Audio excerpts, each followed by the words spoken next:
किसी शख्स को बदनाम करने के लिए अगर उसकी कोई बेहुदा पिक्चर्स या उसकी वीडियोस अगर लीक की गई हैं तो उसके बारे में कानून क्या कहता है? ये इसको हम कहते हैं कि मोडेस्टी के ऊपर किसी शख्स की मोडेस्टी के ऊपर आपने ऑफेंस कमिट किया है। आपने फ़ोटोशॉप, हम बहुत सुनते हैं वर्ड के जी ये मेरी तस्वीर एडिट कर दी गई है, ये मेरी वीडियो एडिट कर दी गई है, लेकिन वो तस्वीर और वो वीडियो किसी सेक्सुअल एक्टिविटी के अंदर दिखाई जाए तो आप जुर्म के अंदर फॉल करेंगे, जो के अंदर prevention of electronic crimes act में बताए गए जुराइम हैं। और आपके पास कोई किसी की तस्वीर मौजूद हैं इस तरह की और आप उसको इंड्यूस कर रहे हैं, आप उसे मजबूर कर रहे हैं कि वो सेक्सुअल एक्टिविटी करे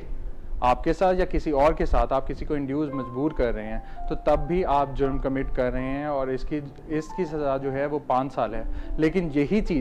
यही आप मोडेस्टी अगर आप किसी की माइनर की पामाल कर रहे हैं तो फिर इसकी जो सज़ा है वो 7 साल हो जाती है। तो माइनर को भी यहाँ पे प्रोटेक्ट किया गया और उसके ख़िलाफ़ अगर कोई जुर्म होगा तो उसकी सज़ा ज़्यादा ही होगी, कम नहीं होगी। उससे वैसे नहीं डील किया जा रहा जैसे आम एक एडल्ट पर्सन को डील किया जा रहा है।